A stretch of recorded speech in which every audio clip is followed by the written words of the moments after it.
Egunon, izan berriro ongi etorri, eskerrik asko.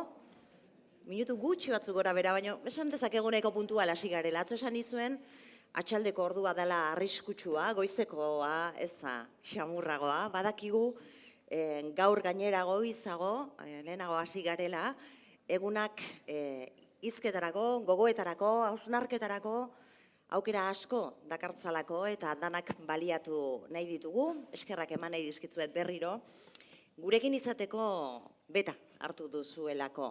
Gaurkoak ere hizkuntzen aniztasunaren gaira eramango gaitu, gaurkoak beste hizkin batzuetatik begiratzeko aukera emango digu, Foroko gaietako beste baten ardatza esan dezagun, Europako hizkuntza aniztasuna babesteko politikak eta tresnak dira. Eta horren inguruan jardungo dugu nagusiki goizeko saioan. Lan bloke modura planteatu dugu foroan, badakizue, kongresua baino gehiago foroa izatea nahi dugula, zuek ere parte hartzea nahi dugula, eta horretarako, gogoratuko dizkitzuet berriro ere, parte hartzeko, ze bide ditugun, batetik txartelak erabiliz zuen galderak geuri helarazi, lankideak emango dizkitzue txartelak, eskertuko nizueke, alik eta bizkorren edo modu agil xamar batean ematen badizkigutzue galdera horiek, hori batetik eta gero bestetik Twitterren bitartez ari baldin bazarete, UNESCO etxearen kontutik eta aldala traola aipatuz, Donostia Forum traola aipatuz, galdera horiek guri helaraztea ere eskertuko genizueke bide batez, esango dizuet, wifia erabili nahi izan eskero erabiltzailea foroa dela, eta pasaitza 2016 zenbakiz idatzita. Foroa erabiltzailea eta 2006 pasaitza.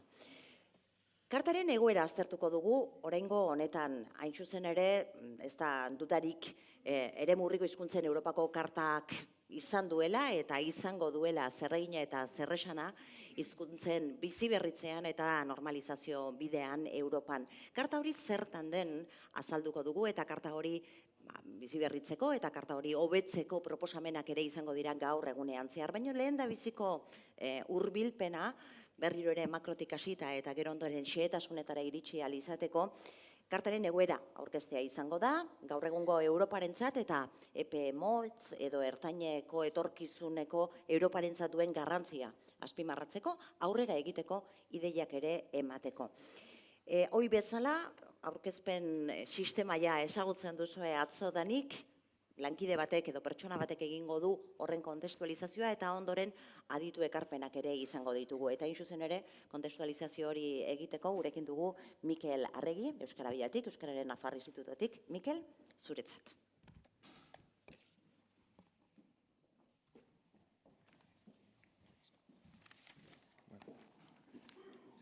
Egunon eta ongi etorriak gaurko lehenengo saiora. Gurekin bezna Zernitz Grotitz dugu, bera Kroaziako Rijekako Unibertsitateko irakaslea eta zuzenbide fakultatearen nazioarteko zuzenbideko departamentuko burua da. Giza eskubideen nazioarteko zuzenbideari buruzko eskolak ematen ditu eta gai honi buruz hainbat artikulu argitaratu ditu eta proiektu zientifiko ugari egin ditu.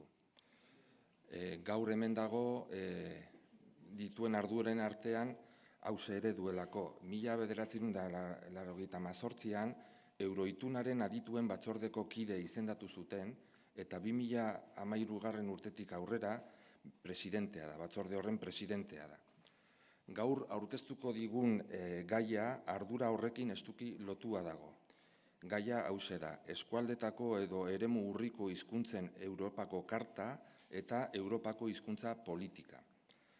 Euroituna nazioarteko hitzarmena da, Europako Kontseiluaren ministro batzordeak 1992an konbentzio gisa onetsi zuen eta 11 estatu kidek Espainia barne urte bereko azaroan sinatu zuten. Espainiak 2001an berretsi zuen Euroituna. Bezna Zernitz Grotitz irakasleak bere aurkezpenean Eurogutunaren balioari buruz, bere indarguneaz, bere auleziaz hitz egingo digu. Beraz, nahi duzunean, has zaitezke zure aurkezpena egiten.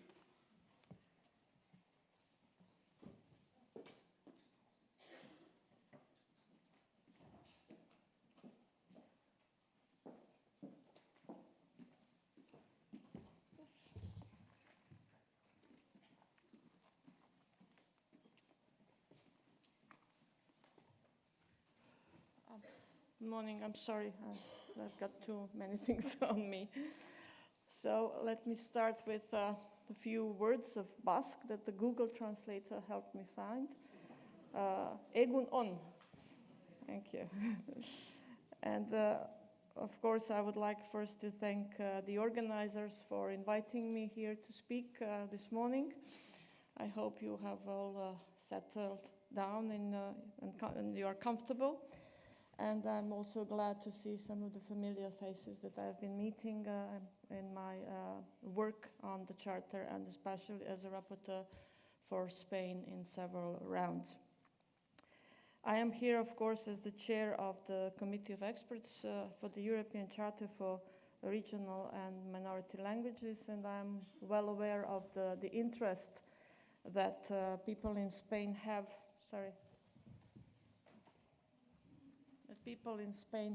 for this instrument, and of course also the role that this treaty has in the protection and promotion of regional minority languages, including the Basque language in this region. As you know, the Charter is a legal instrument, so it's a treaty whose main purpose is to provide protection and promotion to regional and minority languages. And it was, interestingly enough, it was not conceived as a human rights treaty, but its purpose was to protect the cultural heritage of Europe. So all the languages spoken in Europe were considered to be the cultural heritage of Europe. However, it was inevitable that human rights of the speakers were affected in a positive way, because the Charter promotes the use of regional or minority languages in many fields of public life. First of all, the education, in judiciary, public administration, media, and cultural activities, social and economic field, and transnational cooperation.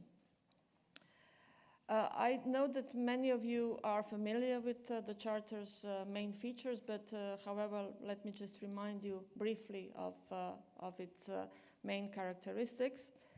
And I hope that later on in the discussion I will get help from the Spanish member of our committee, Mr. Fernando Ramayo, who is listening me with attention.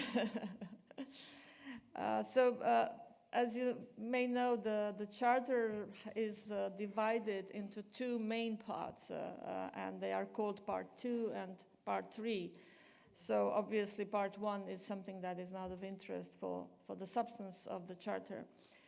Part 2 is listing the objectives and principles that states parties should pursue with respect to all regional or minority languages spoken on their territory, and which comply with the definition given in its Article 1.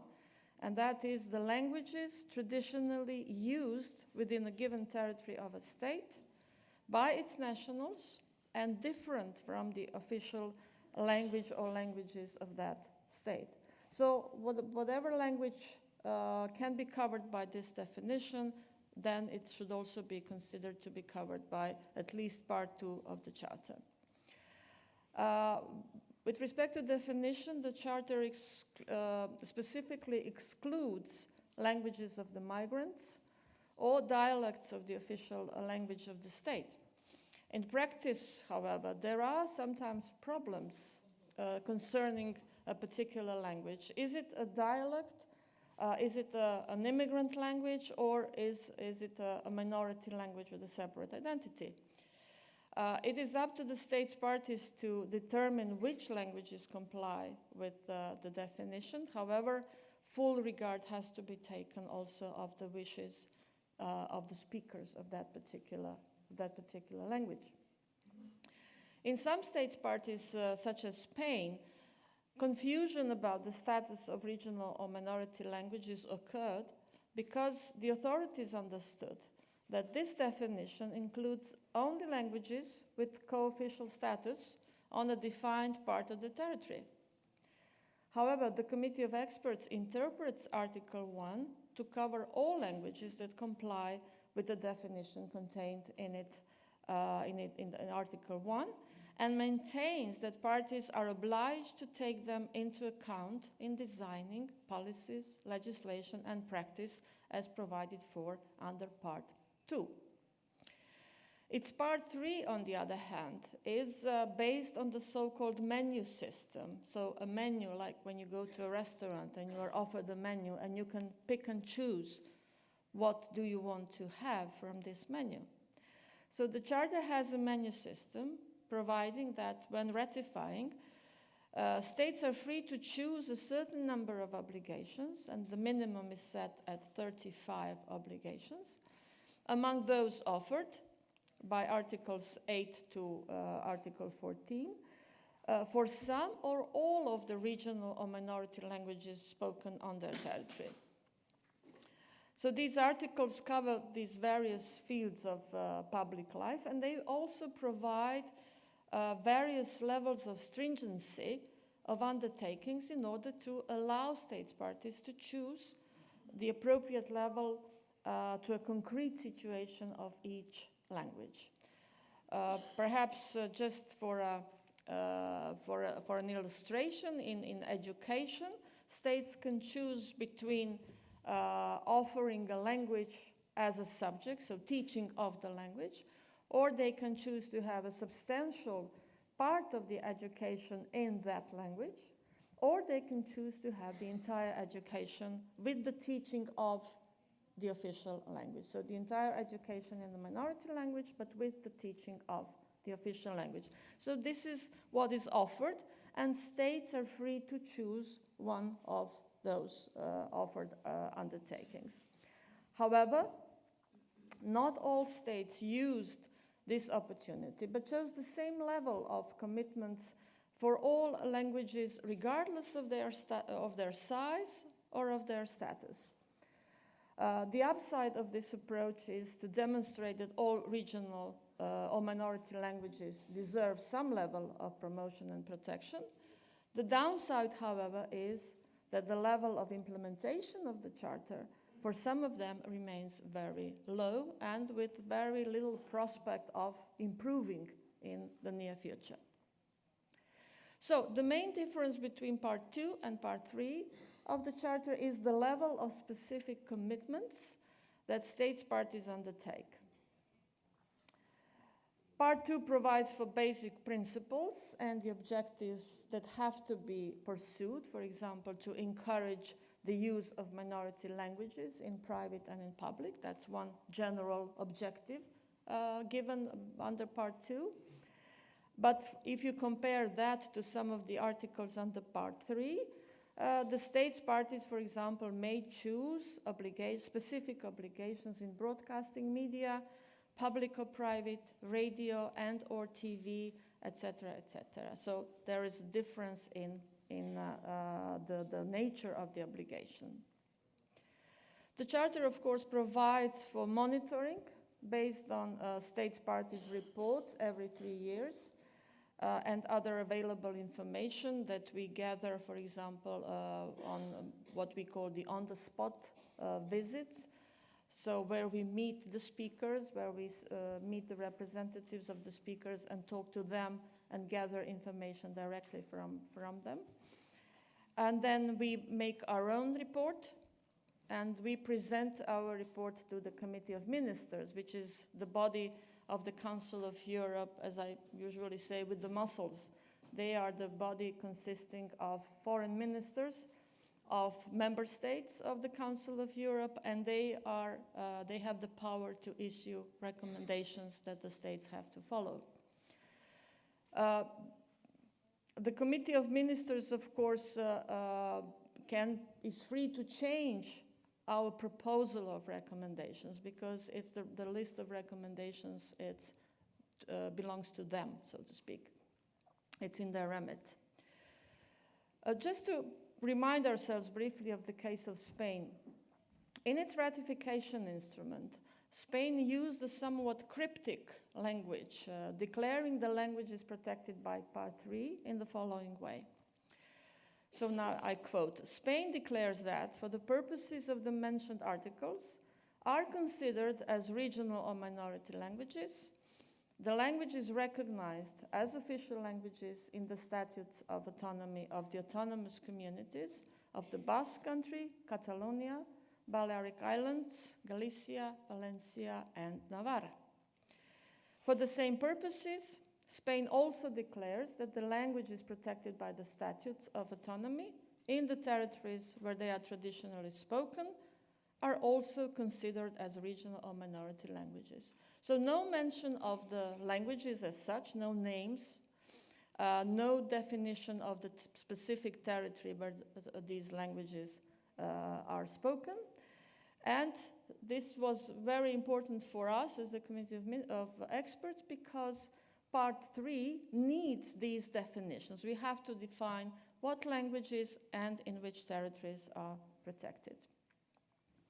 So we interpreted the declaration as covering, of course, Basque in the Basque Country and in Navarra, Catalan in Catalonia and the Balearic Islands, Galician in Galicia, and Valencian in Valencia.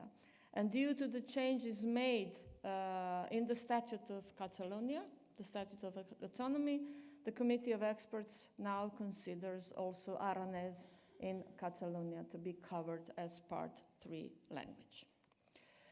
However, based on the same declaration, the Committee of Experts considered also the following languages to be covered by Part 2 of the Charter: Galician in Castilla and León, Aragonese and Catalan in Aragon, Asturian and Galician-Asturian in Asturias, and Leonese in Castilla and León. So these languages, in the way that we interpreted the declaration, have to be considered as covered by at least Part 2 of the Charter. However, that was not the end of the list. The committee identified several other languages as possibly being covered by Part 2 of the Charter as well. So Arabic in the autonomous city of Ceuta, Galician in Extremadura, Portuguese in Extremadura and in Castilla and León, Tamazight in the autonomous city of Melilla, and Valencian in Murcia. For some of these languages, the Committee of Experts is still waiting for the clarification of their status, whether they actually comply with the definition traditionally used languages in the territory of the state. And furthermore, Kalo, the language spoken by Roma, is also considered to be protected as what the Charter recognizes as the non-territorial language. So the language traditionally spoken, without, however, in an identified territory, but in the territory of the state in a wider sense. So, in other words, there is no village in Spain where Kalo is spoken, but traditionally the language has been present on the territory of the state, and for now we consider that to be the case in the territory of Catalonia. I must say that the Spanish authorities were somewhat surprised by this approach of the Committee of Ministers, but this was perfectly in line with the Charter, as most of these languages seem to be covered by the definition given in Article 1 of the Charter. But Spain is not the only state party that had not been fully aware of this consequence of the ratification of the Charter, not taking into account smaller languages with no co-official status. This is one of the very important effects that the ratification has. The states, but also speakers, become aware of the existence or the separate identity of some languages and the potential the Charter offers for their protection. So let me give you some examples of other states. In my own state, in Croatia, the list of protected languages had to be extended to cover a very small community of so-called Istro-Romanian.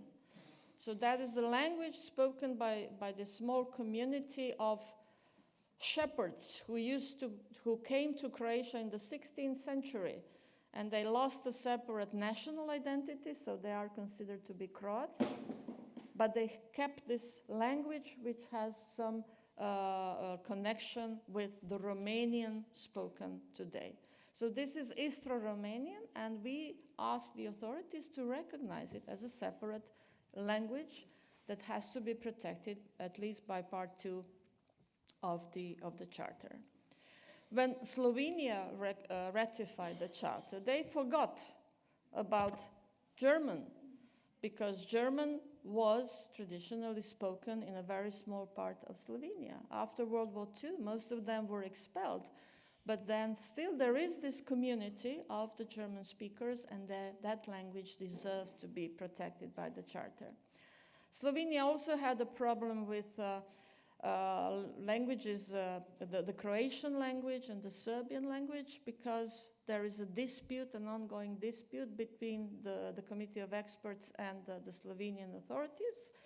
Are these two languages immigrant languages from the period of former Yugoslavia? Or are these languages actually traditional languages spoken on some territories in Slovenia? And actually the Committee of Experts had run a research, and we established that there were some communities, especially along the border, where these two languages had been traditionally used many years or even centuries ago. In Norway, the speakers of Kven demanded to be distinguished from the speakers of Standard Finnish, claiming that they speak a different language. The Committee of Experts encouraged the Norwegian authorities to enter into the dialogue with the speakers, and Norway finally recognized Kven as a separate minority language.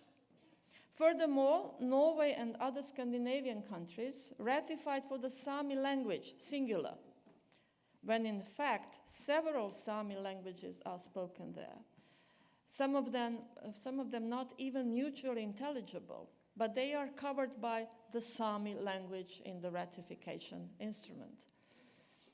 And these countries considered that one expression, Sami language, is covering all the variants, or was it varieties? And I'm looking at my linguist friends of the same language.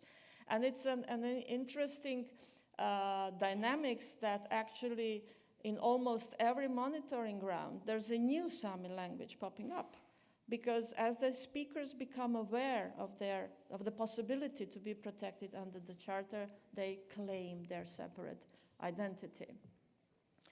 In Sweden, as a result of the monitoring and the recommendations made by both the Committee of Experts and the Committee of Ministers, the authorities extended the so-called homeland area, so the administrative area where the special protective measures are in place for the Sami language, and they expanded it so that now even a language called Lulle Sami is covered by the national legislation.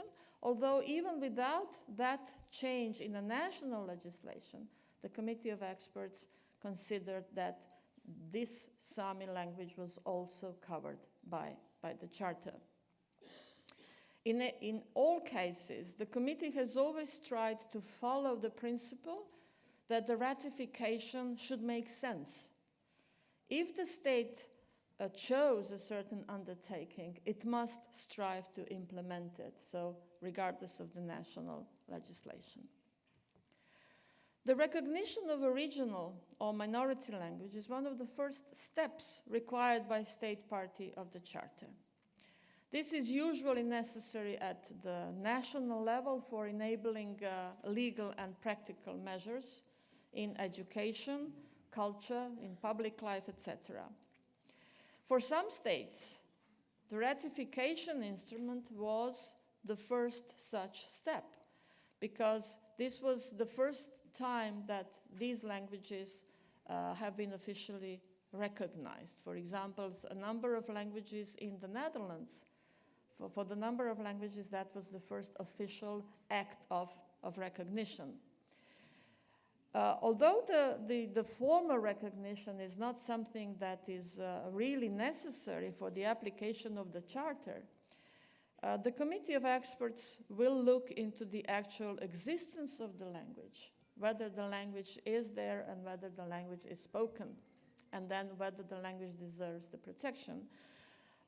In Ukraine, for example, there had been a long dispute about the Ruthenian, or the Rusin language as they call it.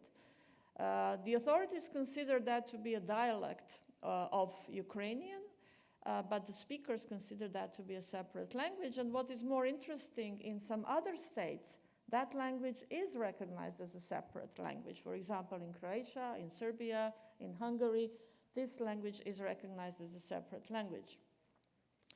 However, due to the pressure by the Committee of Experts, the authorities decided to apply protective measures without the formal recognition of its speakers as a separate minority group. So they recognize the language, but they don't recognize separate identity of the speakers, which I must say makes them very, very frustrated. We have just been to Ukraine a couple of weeks ago, and we met with the representatives of the Ruthenian speakers, and they were very upset and very frustrated by the fact that they are not recognized as a separate minority. In Spain, the Committee of Experts expressed in the last monitoring round its concern about the way the minority languages spoken in Aragon are described in the law on the use and protection and promotion of languages and linguistic modalities.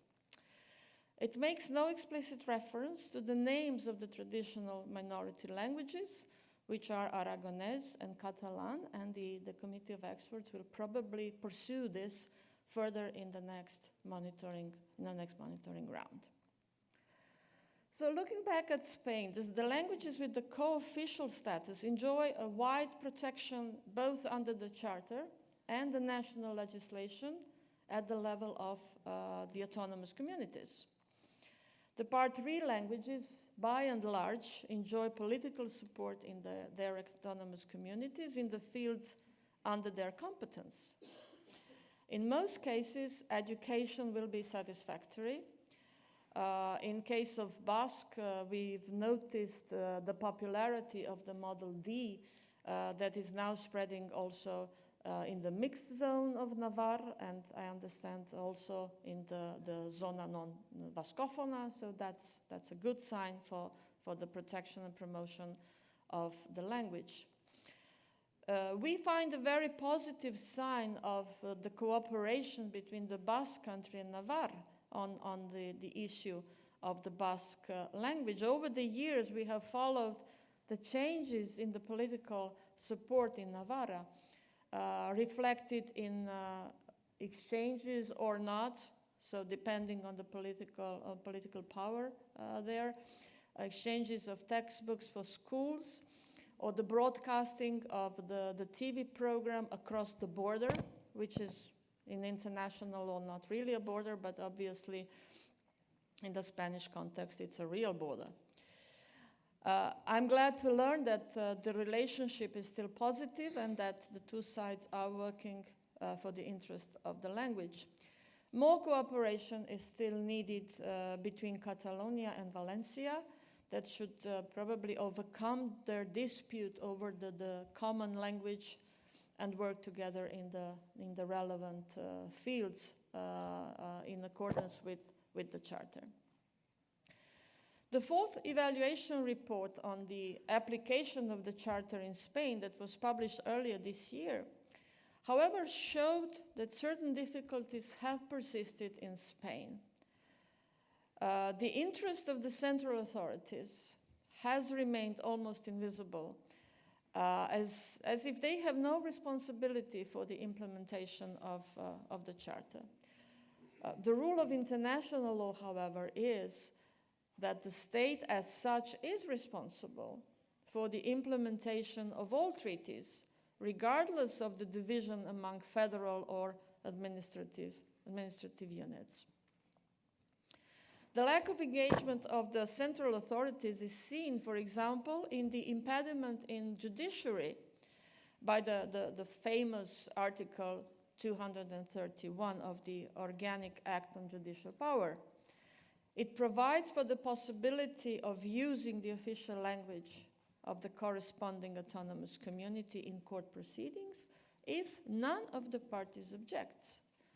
Instead, the provision should be the other way around. It should be in favor of the use of the minority language in accordance with Article 9 of the Charter that the Spanish authorities have chosen when ratifying the Charter. That, of course, would require training of the staff, including the judges, in the language of the forum, or at least the use of competent interpreters.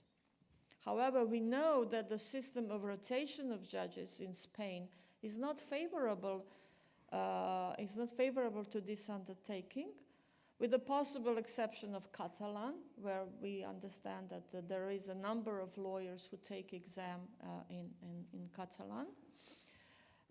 So the similar situation, apart from judiciary, exists also in the field of state administration and public services, such as railroad or postal services, and in particular in healthcare.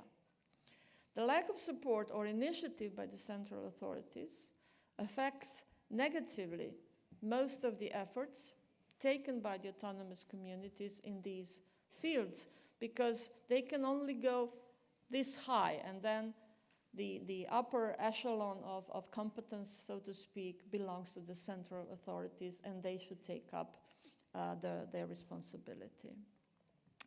Spain is not unique.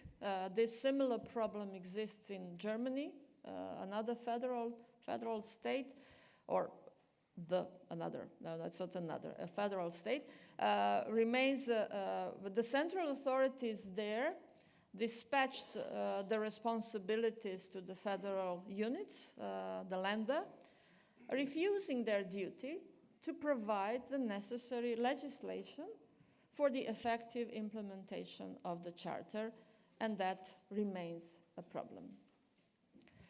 This illustration leads us to the next problem that some states parties are facing after 4 or 5 or even 6 monitoring rounds. There seems to be a ceiling reached in the implementation and application of the Charter. In some cases, the Committee of Experts has to repeat the recommendations from previous monitoring rounds, or to at least continue to press on the problem to be solved. So there is little or no real improvement in the implementation of the Charter. There may be several reasons for this stalemate in the implementation. In some cases, the ratification instrument may have been too ambitious, especially in cases of the states that ratified in a manner of one size fits all languages. For example, in Ukraine, the same level of protection is envisaged for Russian, that has thousands and thousands of speakers, and Yiddish, that has hardly any speakers. So you cannot have the same instrument of ratification in these very different cases. When some German Länder put Romani under Part 3 protection, it was more a political gesture of recognition than a real attempt to treat Romani as the Part 3 language. Romani is still, in most cases, a vernacular form of communication. Its speakers are often reluctant to use it in public or to have it in education. So if a state promises to have private TV and radio channels in some very small minority languages, should the Committee of Experts insist on the result? Or should it take a reasonable approach and be realistic about the prospects of having such channels? So we have tried to be more realistic, but we are not in a position to ignore the ratification instrument, because this is an official statement by the state. We are going to do this, this, and that. So we, as the committee of experts, have to ask them, so when and how are you going to implement the ratification instrument? In some countries, the political support of for regional minority languages change with the changes of the ruling parties at national or local level. In the present-day Europe, the rise of intolerance in societies affects minority languages and their speakers as well. In the Czech Republic, groups of young skinheads attack any display of minority languages. In Poland or in Finland, Russian speakers are often stigmatized, even more so in Ukraine after the events connected to Crimea and the war that they are now facing. In my own country, the display of Cyrillic script on government buildings in most places, in places most affected by the recent war, brought traumatic memories, and some people reacted against it, even though the same script, the Cyrillic script, is also part of the Croatian cultural heritage. Recently, I attended a conference on the Framework Convention on the Protection of National Minorities, and one of the more pessimistic conclusions was that this kind of a treaty would not have been possible today. It is indeed a rather gloomy perspective. At the same conference, a lot of discussions referred to separate education in minority languages in a very negative fashion, calling it segregated education, especially in the post-conflict societies such as Croatia or Bosnia and Herzegovina. Is it really so that the right to have education in one's own language should have a negative connotation? In Croatia, there have been separate Italian or Czech language schools for decades, never causing any feelings of segregation of the Italian or the Czech children. Even more, many children from the majority attend such schools. So what are the reasons for such a negative perspective on education in minority languages? The Charter clearly provides for this kind of education. It encourages states to use minority language as much as possible in education, without, however, any prejudice against the learning of the official language of the state. So separate education should not result in creation of ghettos. Their purpose should be the integration of children in the society as a whole, at the same time preserving their identity and their language.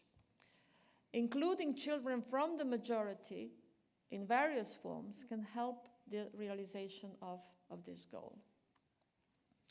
The organizers of today's conference sent me a list of some tough questions about the future of the Charter. I must admit that the fact that we have not had a new ratification or signature for some years now is worrying.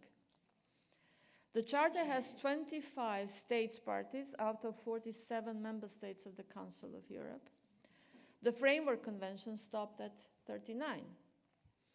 Many of the states parties are also member states of the EU, but still many are not. 10 of them are not states parties to the Charter. It shows that we need more political support in Europe to include more states that will be willing to commit themselves to the obligations under the Charter. I think we can claim that the Charter has been vital for the protection of the languages at risk of extinction, such as, for example, Yiddish in the Netherlands. It has also given a public visibility to many languages, for example, Romani in many countries. And I also believe that that the Charter gave more power to the languages such as Basque or Catalan that now have an international instrument to rely on. I remember that at the beginning, the Basque language was too often connected to terrorism, and that is today not the case. That has changed, I think, also based on some of the reports that the Committee of Experts made. The Charter, in a way, legitimized the requests for the promotion and protection of these and other languages. Similar situation happened in some other countries with various results. In Northern Ireland, Irish is still exposed to stigma, and it is used in political games between the political parties there, but the Charter also provides it with the legal tool to fight for its protection. And on the plus side, so to speak, let us not forget that the Charter gave rise to scientific research and writings about regional and minority languages that also contributed to their promotion. Frankly speaking, in some aspects, the Charter is probably outdated. Technology brought about new media, for example, old-fashioned TV and radio, and especially printed media play a smaller role today than 20 years ago. Young people have a different approach to media today, and they develop new platforms. Social media have become the most important channel of communication. Well, even just now we heard the invitation to Twitter. So we don't talk anymore, we Twitter. So that's a new aspect of communication. The notion of trans-border broadcasting is also not quite the same. The Charter needs adjustment in interpretation to be able to follow this development. New technology also affects education, so the distance learning may play an important role for many languages. Availability of texts and forms in administration on the internet now also makes it so much easier for the authorities to provide these documents in all languages. It was not, of course, envisaged by the drafters of the Charter. And finally, let me just remind you or let you know that in 2017, the Charter will mark the 25th anniversary of its signing, and in 2018, the 20th anniversary of its entry into force. And I invite you to join us in these festive occasions and celebrate with us the successes of the Charter. But I also invite you to be critical where necessary in order to improve its implementation. And another addition from my Google translator, Eskerik Asko. Thank you very much. Thank you.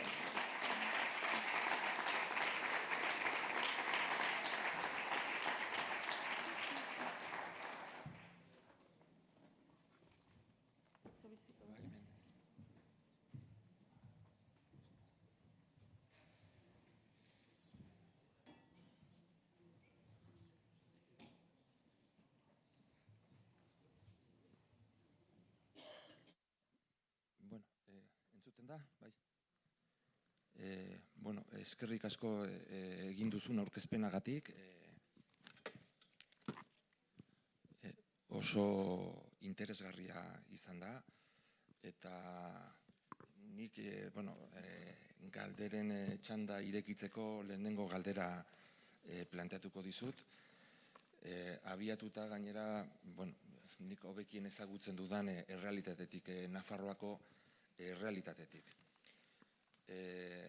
Aitortu behar dut, Nafarroan, adituen batzordearen txostenak eta ministroen gomendioak beti arretaz eta interes handiz jaso ditugula.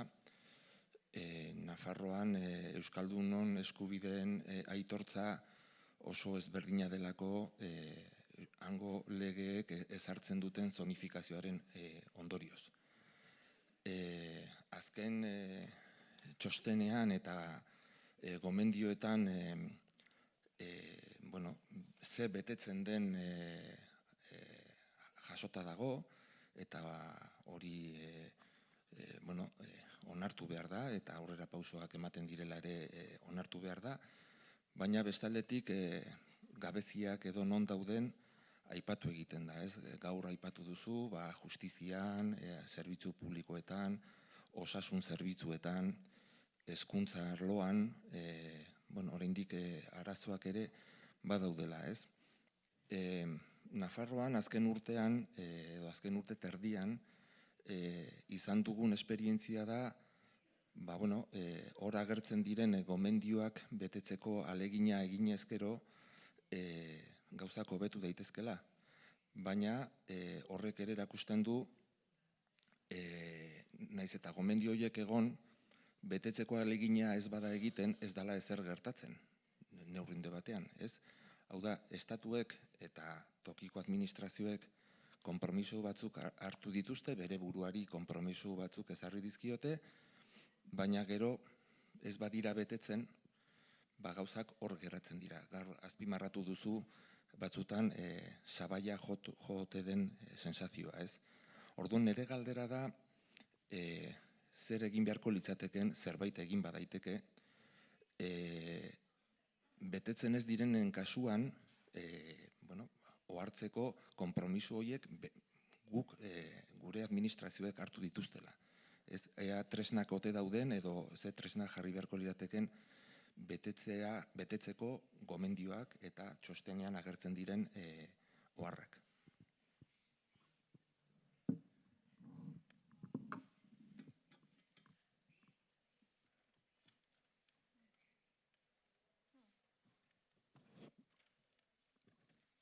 Yes, thank you very much for your question. You actually touched upon a problem which is wider perhaps than this conference, because this is a problem that belongs to the international law field.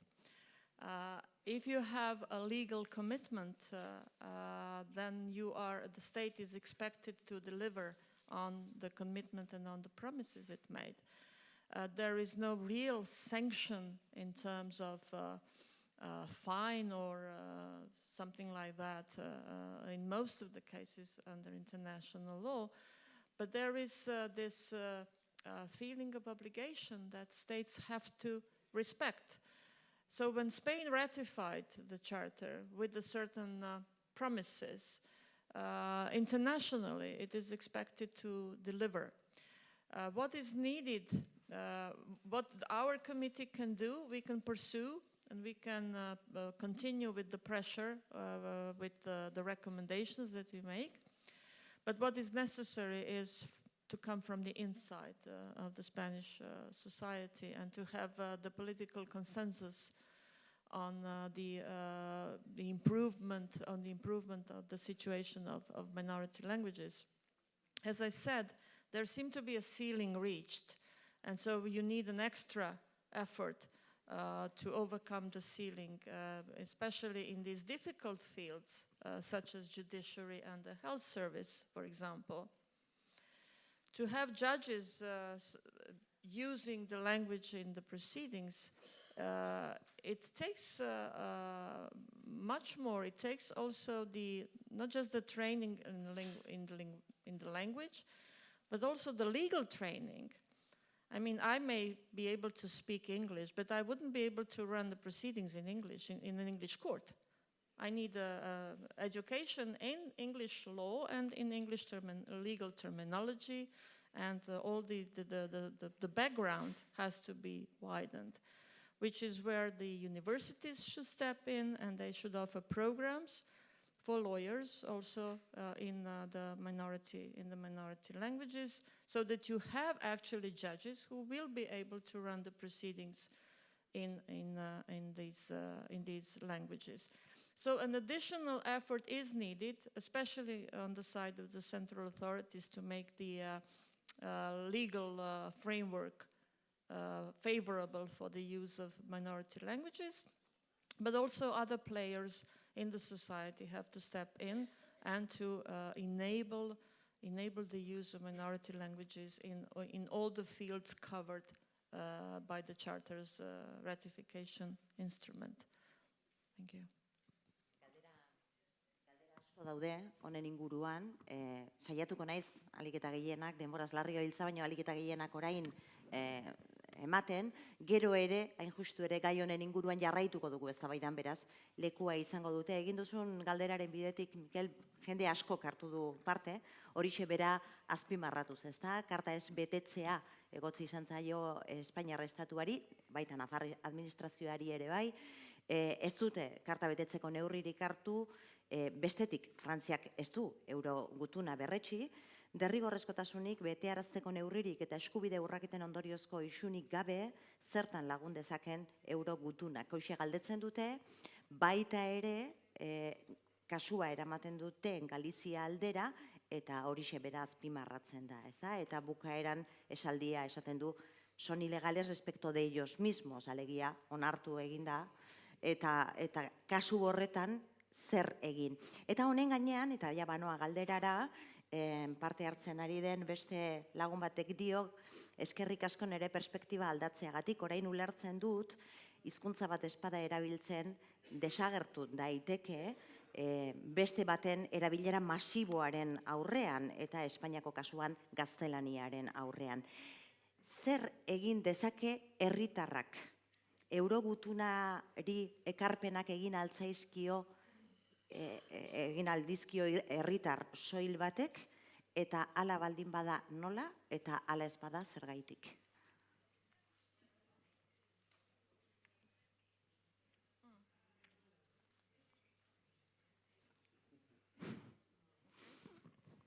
Yes, thank you very much. As for the sanctions, as I said, the international law is somewhat limited in that respect. The example of France is something that my students always show to, because France is like this bad pupil in the classroom, and they don't want to they just, they signed the charter some years ago, but then the Conseil d'État said that this signature was illegal, so they did make some changes in the law and the constitution even to enable France to ratify, but at the same time, then they just forgot about it. Some other states, for example, Italy, they signed more than 10 years ago, and whenever we ask about ratification instrument, they say it's in the parliament, it's in the process. So that has been going on for a number of years now, with no change. So there are other states which should perhaps be a good example, lead, but they are not. And I must say, in this respect, Spain is actually a good example, because they did ratify for the number of languages, and there is some kind of legal framework that enables the use of the languages, and this should be pursued.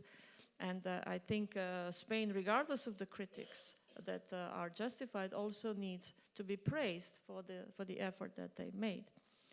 The sanctions also may be possible. That depends on your own legal framework, the national legal framework, whether you can take a state body to the court, to the national court. I don't know what is the position of the Charter of International Treaties in the Spanish legal system as such. Is there a possibility to go to the Constitutional Court and ask for the fulfillment of the international obligation or not? So there could be venues also for that. As for the general public, of course, they can do most. They can demand, they can use the language, they can demand the services, they can demand the education. So the bigger the numbers, obviously, the bigger the pressure. So also the state will react favorably to that. In many parts of the Charter, you will find a reference to the needs and wishes of the speakers. So the Charter realizes that it is up to the speakers to promote their language. And at one point, we had a campaign saying, use it, don't lose it. And I think that here in Spain, but also in other countries, for example, the promotion of Welsh in the UK, that they have some very good examples that I know also people in Spain rely on when the the spread of the use of the language is concerned. Be proud of your language. That's what the Charter has to say. Azken galdera bat egingo dugu, gainerakoak esan bezala saiatuko gara, etorriko diren gainerakoekin batera ere banatzen, baina bai aprobetxatu nahi nuke aditu modura egiten zaion galdera hau. Zein estatu izango litzateke esparru zentraletik eremu urriko hizkuntzen kudeaketa egokiena egiten duena, eta zergaitik?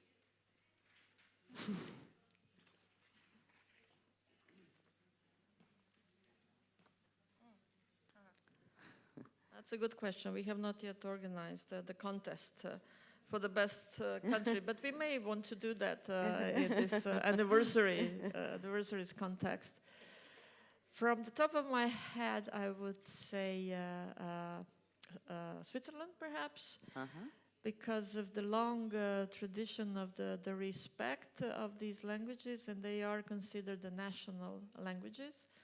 So they ratified for Romansh and Italian as the lesser used official languages. And in several, 2 or 3 rounds already, they have fulfilled the undertakings for Italian. It was really very quick. But then that is a very special situation. I would say Scandinavian countries, of course, money helps. Let's be frank. So in Norway, the position of the Sami language is very strong, especially in their homeland. And so that is also a good example to look up at. The majority of other state parties have these problems that are slowly being removed or being solved. However, we do notice recently a tendency of a setback. So these new movements in Europe affect also the minority languages and their speakers. Hementxe utziko dugu iruditzen baldin bazaizuen, jarraituko dugu, gai honen inguruan eta zuen galderak eta sor daitezken berriak ere bai saiatuko gara, ondoko mailari ere helarazten, baino orain arte egindako lana eskertzeko txaloa mesedez.